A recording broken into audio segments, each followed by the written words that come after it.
Welcome to the What is Stoicism podcast. This episode is a reading of Book 6 of Marcus Aurelius' Meditations.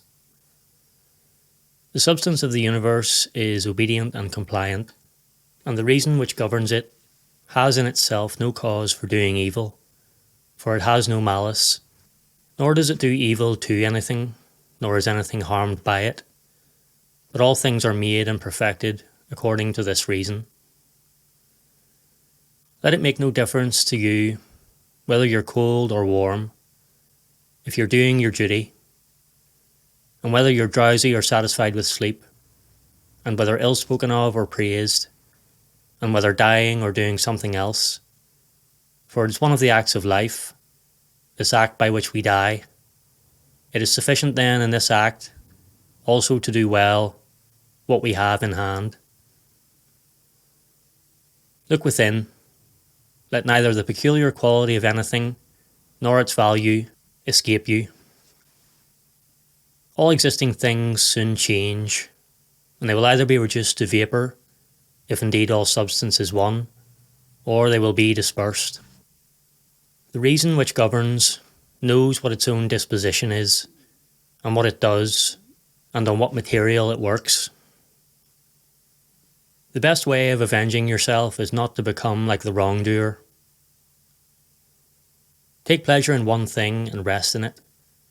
In passing from one social act to another social act, thinking of God. The ruling principle is that which rouses and turns itself, and while it makes itself such as it is, and such as it wills to be, it also makes everything which happens appear to itself to be such as it wills. In conformity to the nature of the universe, every single thing is accomplished, for certainly it is not in conformity to any other nature that each thing is accomplished, either a nature which externally comprehends this, or a nature which is comprehended within this nature, or a nature external and independent of this. The universe is either a confusion and a mutual involution of things, and a dispersion, or it is unity and order and providence. If then it is the former, why do I desire to tarry in a fortuitous combination of things and such a disorder? And why do I care about anything else than how I shall at last become earth? And why am I disturbed? For the dispersion of my elements will happen, whatever I do. But if the other supposition is true, I venerate, and I am firm, and I trust in him who governs. When you have been compelled by circumstances to be disturbed in any manner, quickly return to yourself, and do not continue out of tune longer than the compulsion lasts, for you will have more mastery over this harmony by continually recurring to it. If you had a stepmother and a mother at the same time, you would be dutiful to your stepmother, but still you would constantly return to your mother. Let the court and philosophy now be to you, stepmother and mother. Return to philosophy frequently, and repose in her, through whom what you meet with in the court appears to you tolerable, and you appear tolerable in the court. When we have meat before us, and other similar dishes, we receive the impression that this is the dead body of a fish, and this is the dead body of a bird or a pig, and again that this Falernian is only a little grape juice, and this purple robe some sheep's wool dyed with the blood of a shellfish. Such then are these impressions, and they reach the things themselves and penetrate them, and so we see what kind of things they are. Just in the same way, ought we to act all through life, and where there are things which appear most worthy of our approbation, we ought to lay them bare, and look at their worthlessness, and strip them of all the words by which they are exalted. For outward show is a wonderful perverter of the reason, and it's when you think you're engaged in important matters that you're most under its spell. At any rate, consider what Crates said about Xenocrates. Most of the things which the multitude admire are referred to objects of the most general kind, those which are held together by cohesion or natural organisation, such as stones, wood, fig trees, vines, olives. But those which are admired by men who are a little more reasonable are referred to the things which are held together by a living principle, as flocks, herds, Those which are admired by men who are still more instructed are the things which are held together by a rational soul, not however a universal soul, but rational, so far as it is a soul skilled in some art or expert in some other way, or simply rational so far as it possesses a number of slaves. But he who values rational soul, a soul universal and fitted for political life, regards nothing else except this, and above all things he keeps his soul in a condition and in an activity conformable to reason and social life, and he cooperates to this end with those who are of the same kind as himself. Some things are hurrying into existence, and others are hurrying out of it, and of that which is coming into existence, part is already extinguished. Motions and changes are continually renewing the world, just as the uninterrupted course of time is always renewing the infinite duration of ages. In this flowing stream, then, on which there is no abiding, what is there of the things which hurry by on which a man would set a high price? It would be just as if a man should fall in love with one of the sparrows which fly by, but it has already passed out of sight. Something of this kind is the very life of every man, like the exaltation of the blood and the respiration of the air. For such as it is to have once drawn in the air and to have given it back, which we do every moment, just the same is it with the whole respiratory power, which you received at your birth, yesterday and the day before, to give it back to the element from which you first drew it. Neither is transpiration, as in plants, a thing to be valued, nor respiration, as in domesticated animals and wild beasts, nor the receiving of impressions by the appearances of things, nor being moved by desires as puppets by strings, nor assembling in herds, nor being nourished by food, for this is just like the act of separating and parting with the useless part of our food. What then is worth being valued? To be received with clapping of hands? No. Neither must we value the clapping of tongues, for the praise which comes from the many is a clapping of tongues. Suppose then that you've given up this worthless thing called fame. What remains that is worth valuing? This, in my opinion, to move yourself and to restrain yourself in conformity to your proper constitution, to which end both all employments and arts lead. For every art aims at this, that the thing which has been made should be adapted to the work for which it has been made, and both the vine planter who looks after the vine, and the horsebreaker, and he who trains the dog, seek this end. But the education and the teaching of youth aim at something. In this then is the value of the education and the teaching, and if this goes well you won't seek anything else. Will you not cease to value many other things too? Then you will be neither free, nor sufficient for your own happiness, nor without passion. For of necessity you must be envious, jealous, and suspicious of those who can take away those things, and plot against those who have that which is valued by you. Of necessity a man must be altogether in a state of perturbation, who wants any of these things, and besides, he must often find fault with the gods. But to reverence and honour thy own mind will make you content with yourself, and in harmony with society, and in agreement with the gods, that is, praising all that they give and have ordered. Above, below, all around are the movements of the elements, but the motion of virtue is in none of these. It is something more divine, and advancing by a way hardly observed it goes happily on its road. How strangely men act! They will not praise those who are living at the same time and living with themselves, but to be themselves praised by posterity, by those whom they have never seen or never will see. This they set much value on. But this is very much the same as if you should be grieved because those who have lived before you didn't praise you. If a thing is difficult to be accomplished by yourself, do not think that it is impossible for man. But if anything is possible for man and conformable to his nature, think that this can be attained by yourself too. In the gymnastic exercises, suppose that a man has torn you with his nails, and by dashing against your head has inflicted a wound. Well, we neither show any signs of vexation, nor are we offended, nor do we suspect him afterwards as a treacherous fellow, and yet we are on our guard against him, not however as an enemy, not yet with suspicion, but we quietly get out of his way. You should behave like this in other parts of life too.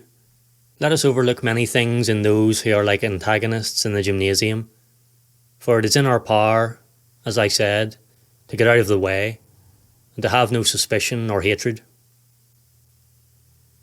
If any man is able to convince me and show me that I do not think or act right, I will gladly change, for I seek the truth, by which no man was ever injured, but he is injured who abides in his error and ignorance. I do my duty. Other things trouble me not, for they are either things without life, or things without reason, or things that have rambled and do not know the way. As to the animals which have no reason, and generally all things and objects, do you, since you have reason and they have none, make use of them with a generous and liberal spirit?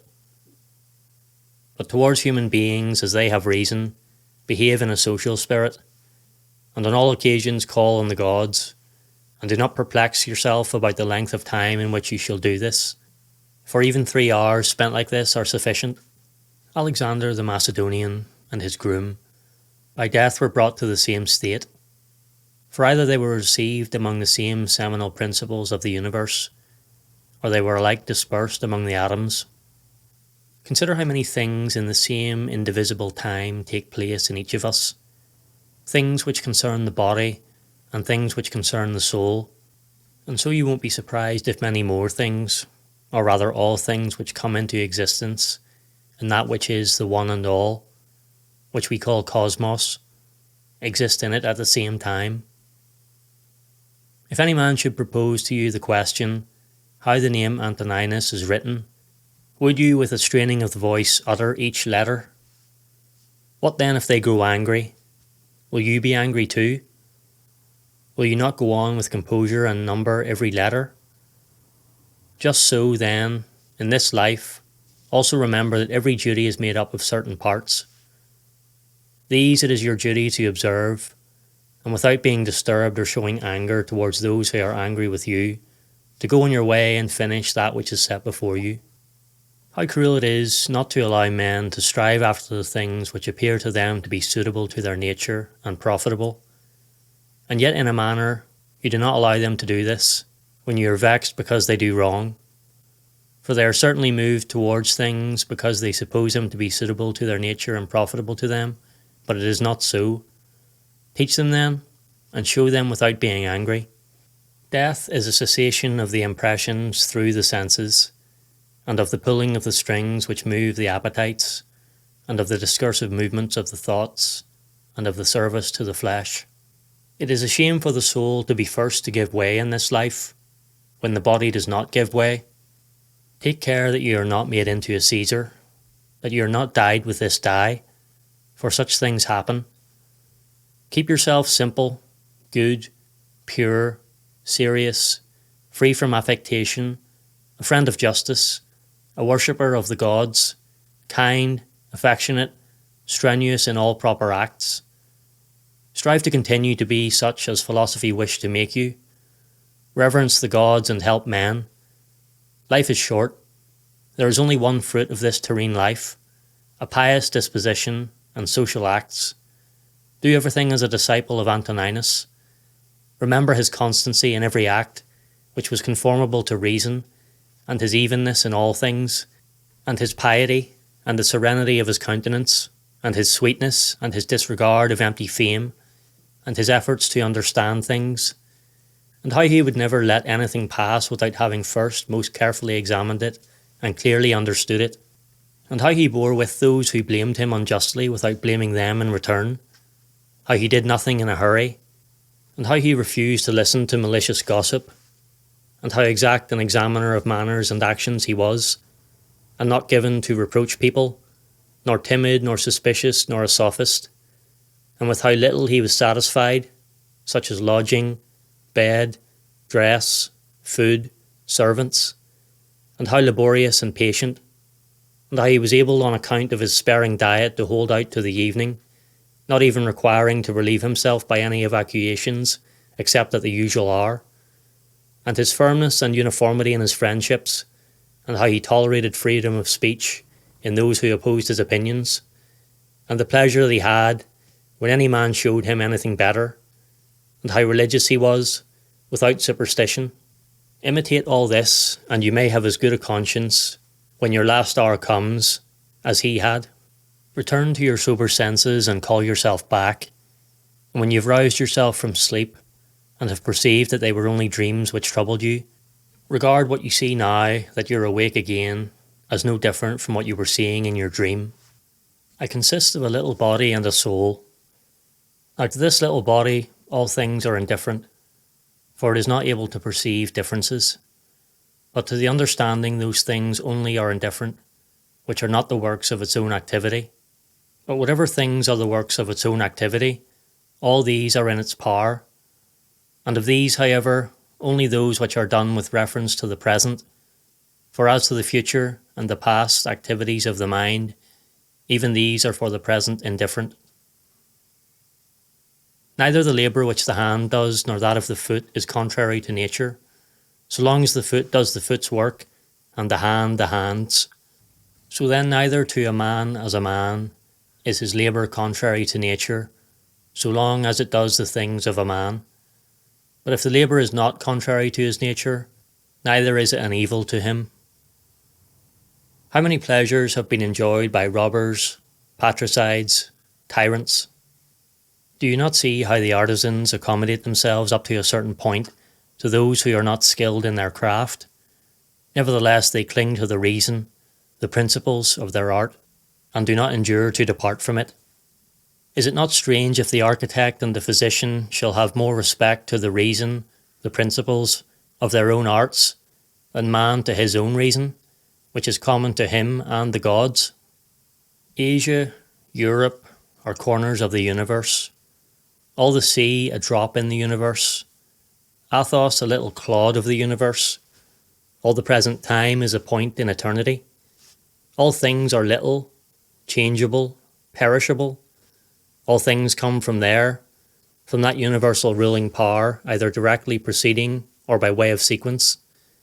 And accordingly the lion's gaping jaws, and that which is poisonous, and every harmful thing, as a thorn, as mud, are after products of the grand and beautiful. Do not then imagine that they are of another kind, from that which you venerate, but from a just opinion of the source of all. He who has seen present things has seen all, both everything which has taken place from all eternity, and everything which will be for time without end. For all things are of one kin, and of one form. Frequently consider the connection of all things in the universe, and their relation to one another.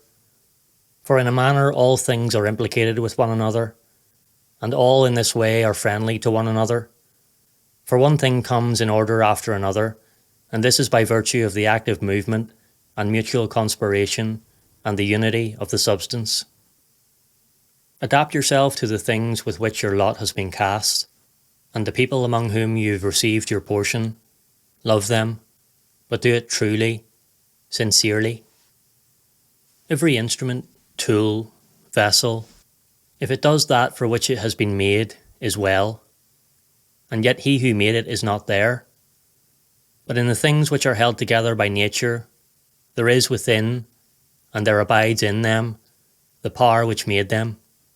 Therefore it is all the more fit to reverence this power, and to think that, if you live and act according to its will, everything in you is in conformity to intelligence, and thus also in the universe, the things which belong to it are in conformity to intelligence. Whatever of the things which are not within your power you shall suppose to be good for you or evil, it must then of necessity be that if such a bad thing befalls you, or the loss of such a good thing, you'll blame the gods, and hate men too, those who are the cause of the misfortune or the loss, or those who are suspected of being likely to be the cause. And indeed we do much injustice, because we make a difference between these things. But if we judge only those things which are in our power to be good or bad, there remains no reason either for finding fault with God or standing in a hostile attitude to man. We are all working together to one end, some with knowledge and design, and others without knowing what they do. As men also when they are asleep, of whom it is Heraclitus, I think, who says that they are labourers and cooperators in the things that take place in the universe. But men cooperate after different fashions, and even those cooperate abundantly, who find fault with what happens, and those who try to oppose it and to hinder it. For the universe had need even of such men as these. It remains then for you to understand among what kind of workmen you place yourself, for he who rules all things will certainly make a right use of you, and he will receive you among some part of the cooperators, and of those whose labours conduce to one end. But make sure that the part you play doesn't resemble the worthless and ridiculous verse in the comedy, which Chrysippus mentions. Does the sun undertake to do the work of the rain, or Aesculapius the work of the fruit-bearer? And how is it with respect to each of the stars? Are they not different, and yet they work together to the same end? If the gods have determined about me, and about the things which must happen to me, they have determined well, for it is not easy even to imagine a deity without forethought. And as to doing me harm, why should they have any desire towards that? For what advantage would result to them from this or to the whole, which is the special object of their providence? But if they have not determined about me individually, they have certainly determined about the whole at least, and the things which happen by way of sequence in this general arrangement I ought to accept with pleasure, and to be content with them. But if they determine about nothing, which it is wicked to believe, or if we do believe it, let us neither sacrifice nor pray nor swear by them, nor do anything else which we do as if the gods were present and lived with us. But if, however, the gods determine about none of the things which concern us, I am able to determine about myself, and I can inquire about that which is useful, and that is useful to every man which is conformable to his own constitution and nature. But my nature is rational and social, and my city and country, so far as I am Antoninus, is Rome, but so far as I am a man, it is the world. The things then which are useful to these cities are alone useful to me. Whatever happens to every man, this is for the interest of the universal. This might be sufficient. But further you will observe this also as a general truth, that whatever is profitable to any man is profitable also to other men. But let the word profitable be taken here in the common sense, as said of things of the middle kind, neither good nor bad. As it happens to you in the amphitheatre and such places, that the continual sight of the same things and the uniformity make the spectacle wearisome, so it is in the whole of life. For all things above, below, are the same and from the same. For how long then? Think continually that all kinds of men, and of all kinds of pursuits, and of all nations are dead, so that your thoughts come down even to Philistion, and Phoebus, and Organion. Now turn your thoughts to the other kinds of men. To that place then we must remove, where there are so many great orators, and so many noble philosophers, Heraclitus, Pythagoras, Socrates, so many heroes of former days, and so many generals after them and tyrants. Besides these, Eudoxus, Hipparchus, Archimedes, and other men of acute natural talents, great minds, lovers of labour, versatile, confident, mockers even of the perishable and ephemeral life of man, and Menippus, and such as are like him. As to all these, consider that they have long been in the dust. What harm then is this to them, and what to those whose names are altogether unknown? One thing here is worth a great deal, to pass your life in truth and justice, with a benevolent disposition even to liars and unjust men. When you wish to delight yourself, think of the virtues of those who live with you. For instance, the activity of one, and the modesty of another, and the liberality of a third, and some other good quality of a fourth. For nothing delights so much as the examples of the virtues, when they are exhibited in the morals of those who live with us, and present themselves in abundance as far as possible. Therefore we must keep them at the front of our minds. Surely you are not dissatisfied because you weigh only so many pounds and not 300. Similarly, there's no point in being dissatisfied that you're going to live only so many years and not more. You're satisfied with the amount of substance that has been allocated to you, so be satisfied with the amount of time that has been allocated to you also. Let us try to persuade them. but act even against their will when the principles of justice lead that way.